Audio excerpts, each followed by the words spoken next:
5 جمادی الاولیٰ be be کی ولادت تھی جناب زینب کبریٰ سلام علیہ۔ میں نے بھی اسی سال ایک روایت پہلے بھی پڑھی تھی لیکن اس سال دوبارہ دیکھی، مرحوم سید کاظم القزوینی نے لکھی ہے کہ جب پیغمبر اسلام تشریف لائے نا تو آپ نے فوراً جناب زینب کو اپنی آغوش میں لیا، تو جناب زہرا نے دیکھا کہ پیغمبر بہت زیادہ چوم رہے ہیں کلائیوں کو۔ اگر دیکھ سکے تو میرے تک دیکھیے گا، روایت کے الفاظ سے کہ پیغمبر نے اپنا رخسار جناب زینب کے رخسار پہ رکھا اور بلند آواز سے رونے لگے۔ جب رونے لگے تو جناب سیدہ سرحان نے کہا بابا جان کیا بات ہے اتنا رو رہے ہیں؟ کہا بیٹی کل یہی میری نواسی اتنے مصائب سے گزرے گی کہ ایسے ایسے دربار ہوں گے بازار ہوں گے، میری یہ نواسی بڑے مصائب سے گزرے گی، ہیا ام المصائب۔ بہرحال وہاں پہ مختلف الفاظ ہیں جو مختلف علماء نے لکھے ہیں کہ یہ ام المصائب قرار پائیں گی۔ میں آج چند جملے صرف مصائب کے پیش کرنا چاہتا ہوں جناب زینب کبریٰ کے جو جناب سیدہ سے مربوط ہیں۔ دونوں ماں بیٹیاں دربار میں گئی ہیں لیکن فرق ہے ماں صحابی کے دربار میں گئی ہے، بیٹی شرابی کے دربار میں گئی ہے۔ اور جانتے شرابی کے دربار کیسا تھا؟ صحابی کے دربار سے ماں بوڑھی ہو کے واپس آئی ہیں، اب سوچئے شرابی کا دربار کیسا ہوگا۔ مولا سجاد فرماتے ہیں کہ میری پھپھیاں جب شام سے واپس آئی تھی تو کوئی بی بی پہچانی نہیں جا رہی تھی، کسی بی بی کو بھی جب گھر کی کوئی خاتون دیکھتی تھی تو پہچانتی نہیں تھی، شاید دھوپ میں رنگ بدل گئے ہوں گے، شاید زندان میں تازیانے لگنے سے۔ عجیب و غریب کیفیت ہوتی ہے نا، وہ جو بیبیاں سختیوں کی عادی نہ ہوں، وہ بیبیاں جو سایہ رسالت میں پلی ہوں، علی کی ولایت کے سائے میں پلی ہوں، سیدہ کی چادر تلے پلی ہوں، انہیں عادت نہیں تھی بازاروں کی درباروں کی۔ میں ایک جملہ بس ایک روایت پڑھنا چاہتا ہوں، میرے ساتھ چلتے رہے کہ کوئی بخل نہ کرے، آج رونے میں پہلی شب ہے۔ اب یہ روایت پیش کر رہا ہوں وہی مرحوم قزوینی کی کتاب سے بھی، ریاض القدس میں بھی ہے، سوگنامہ آل محمد میں بھی ہے کہ جب جناب زینب کبریٰ پہنچی دربار یزید میں تو ایک مرتبہ دور سے جناب زینب کی نظر پڑی کہ کوئی تخت پہ بی بی کھڑی ہے۔ بی بی نے فوراً دور سے دیکھ کے پہچان لیا، دربار بہت بڑا ہے، جب آپ شام زیارات پہ جائیں گے تو آپ دیکھیں گے بہت بڑا دربار۔ پھر بھی جناب زینب نے پہچان لیا، فوراً جناب ام کلثوم سے کہا ام کلثوم پہچانا سامنے کون ہے؟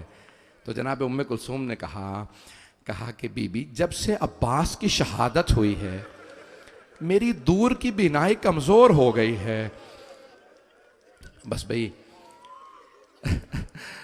میں دیکھ رہا ہوں میرے بعض بزرگ برداشت نہیں کر پا رہے، ابھی تو میں نے سخت جملے پڑھے ہی نہیں ہیں، بس بھئی جہاں پہ جگہ مل جائے بیٹھ کے سن لیجئے گا۔ ایک مرتبہ جناب زینب کبریٰ سلام علیہ نے فرمایا کہ ام کلثوم غور سے دیکھو سامنے ہند کھڑی ہے۔ تو جناب ام کلثوم نے کہا بی بی کون سی ہند؟ وہ جو ہماری خادمہ تھی، مولا امیر المومنین کے گھر میں خادمہ کے طور پہ رہی تھی۔ کہا وہ جسے ہم نے پردہ سکھایا تھا؟ کہا ہاں ام کلثوم وہی ہند جسے ہم نے پردہ سکھایا تھا۔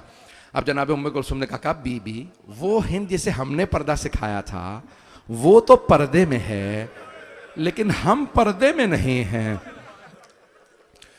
ہند نے ایک برقع لے رکھا تھا جس کا نقاب باریک تھا، چہرہ نظر آ رہا تھا، اسے بتایا تھا یزید کو باغیوں پہ فتح ہوئی ہے، وہ باغیوں کا تماشا دیکھنے آئی تھی، اسے نہیں معلوم کون آ رہا ہے۔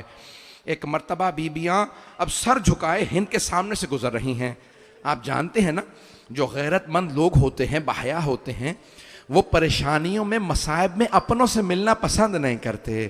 مصائب کس کس کو بتائیں گے ہم پہ کیا گزر گئی۔ بس اتنے میں سب بیبیاں سر جھکائے ہند کے سامنے سے گزر رہی ہیں۔ ایک مرتبہ ہند نے وہیں تخت پہ کھڑے زمین پہ نہیں کھڑی تھی، تخت پہ کھڑی تھی کیونکہ یزید کا دربار تھا، شوہر ہے لیکن جانتی ہے یہ دربار اچھا نہیں، وہیں پہ کھڑے سوال کیا جناب زینب سے من ای بلاد انتم، آپ لوگ کون سے شہر کے رہنے والے؟ جناب زینب نے سر نہیں اٹھایا، ہاتھ بندھے ہوئے تھے بی بی کے، بی بی نے وہیں بندھے ہاتھوں سے سر جھکائے کہا نحن من بلاد المدینہ، ہم لوگ مدینہ شہر کے رہنے والے ہیں۔ ہند فوراً تخت سے اتری، زمین پہ آ گئی۔ جناب زینب نے پوچھا کیا بات ہے، تخت سے کیوں اتری ہو؟ کہا بی بی مدینے والوں کے احترام میں مدینے والوں کا بڑا احترام کرتی ہوں. جناب زینب کے آنسو بہنے لگے. ایک مرتبہ ہند نے کہا کہ بی بی میں مدینے والوں سے متعلق سوال کرنا چاہتی ہوں, کیا آپ مدینے والوں کو جانتی ہیں؟ جناب زینب نے ایک مرتبہ ابھی بھی سر نہیں اٹھایا, فوراً کہا کس کے متعلق پوچھنا چاہتی ہو؟ ہند نے کہا بی بی مدینے میں میرے مولا حسین رہتے ہیں, میں علی کے خاندان سے متعلق سوال کرنا چاہتی ہوں, میرے مولا کے بیٹے ہیں, بڑے دلیر ہیں. جناب زینب کے آنسو بہنے لگے. کہ اور کس کا پوچھنا چاہتی ہے؟ کہ بی بی میرے مولا کا ایک جوان بیٹا ہے, ہم شکل پیغمبر ہے, نام علی اکبر ہے, بہت خوبصورت ہے. جناب زینب کے آنسو اور تیزی سے بہنے لگے. کہ اور کس کا پوچھنا چاہتی ہے؟ کہ بی بی میرے مولا کا ایک اور بیٹا ہے, نام سجاد ہے, بہت غیرت مند ہے, عابد و زاہد ہے. جناب زینب نے کہا اور کس کا پوچھنا چاہتی ہے؟ کہ بی بی میرے مولا کا ایک بھائی ہے, نام عباس ہے. جناب زینب نے کہا ہند اپنے مولا کی بہنوں کا نہیں پوچھے گی؟ ایک مرتبہ ہند نے سر اٹھا کے کہا خبردار بی بی, ان بیبیوں کے نام مت لیجئے گا, وہ علی کی بیٹیاں, یہ شرابی کا دربار ہے, خبردار بی بی ان کے نام نہ لینا. ان کی ماں کا جنازہ رات میں اٹھا تھا, وہ بڑی پردہ دار بیبیاں ہیں, یہ شرابی کا دربار ہے, بی بی ان کے نام نہ لینا. اب جناب زینب سے رہا نہیں گیا, بی بی نے سر اٹھایا. ایک مرتبہ کا ہند غور سے دیکھ, میں زینب ہوں, یہ میرے ساتھ ام کلثوم, وہ رباب, وہ سکینہ, وہ رقیہ. ایک مرتبہ ہند رونے لگی. کہا بی بی اتنا سب کچھ ہو گیا, عباس کہاں تھا؟ جناب زینب نے کہا ہند سامنے دیکھ, وہ جو سر رکھے ہیں, پہلا سر حسین کا, ساتھ میں علی اکبر, وہ جو سر ہے وہ عباس کا, وہ جو قیدی بیٹھا ہے وہ سجاد ہے, وہ بچہ محمد باقر ہے. خدا کی قسم ہند نے اپنے سر سے برقع اتارا, زمین پہ پھینکا, دوڑتی ہوئی مجمع عام میں آ گئی, رو رو کے کہنے لگی او یزید یہ تو نے کیا کیا؟ یہ نبی کی نواسیاں, یہ علی کی بیٹیاں, ان کی ماں کا جنازہ رات میں اٹھا تھا. یزید اٹھا اپنے تخت سے, اپنی عبا اتاری, ہند کے سر پہ رکھی, اور ایک مرتبہ کہنے لگا ہند دیکھتی نہیں نامحرموں کا مجمع ہے, تو بغیر چادر کے نامحرموں میں آ گئی.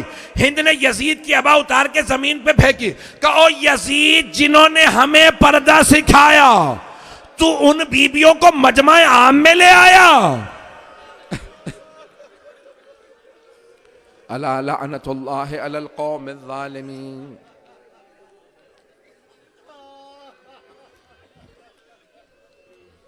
وَسَيَعْلَمُ الَّذِينَ ظَلَمُوا أَيَّ مُنْقَلَبٍ يَنْقَلِبُونَ. بس پہ 2 جملے دعا کے.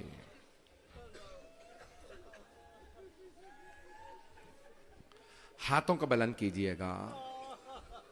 میں دیکھ رہا ہوں میرے بعض بزرگ برداشت نہیں کر پا رہے. صرف ایک ہی سوال کروں گا. آپ شام میں نہیں تھے, آپ نے صرف سنا ہے. مولا سجاد نے دیکھا تھا, اسی لیے پھر پوری زندگی روتے رہے. اور جب بھی کسی نے سوال کیا مولا کب تک گریہ کیجئے گا, مولا نے ہمیشہ یہی کہا تم نے انصاف نہیں کیا. نبی یعقوب کا ایک بیٹا یوسف آنکھوں سے دور ہوا تھا, 11 سامنے تھے, انہوں نے رو رو کے آنکھیں گوا دی تھی. میرے 18 یوسف ایک دن میں مارے گئے. کہا لیکن مولا شہادت تو آپ کی میراث ہے.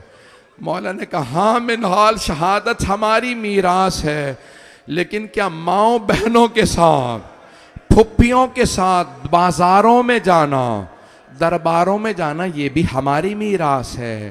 پروردگارا جناب سیدہ سلام اللہ علیہ کی بارگاہ میں پرسہ دیتے ہیں ان کی بیٹیوں کا. پروردگارا ان کی پوتیوں کا پرسہ دیتے ہیں. جناب سیدہ قبول فرمائے. پروردگارہ صاحب الزمان کا ظہور دیکھنا نصیب فرما. دشمنان اہل بیت کو نیست و نابود فرما. پروردگارہ سارے باطل جمع ہو گئے ہیں اسلام کے مقابلے میں, تشیع کے مقابلے میں. آج ہندوستان میں, کشمیر میں, افغانستان میں, عراق میں, ایران میں, شام میں, بحرین میں, فلسطین میں, یمن میں, نائجیریا میں, برما میں, ہر جگہ حالات خراب ہے. خود پاکستان میں پروردگارہ ان سارے باطلوں کو نابود فرما.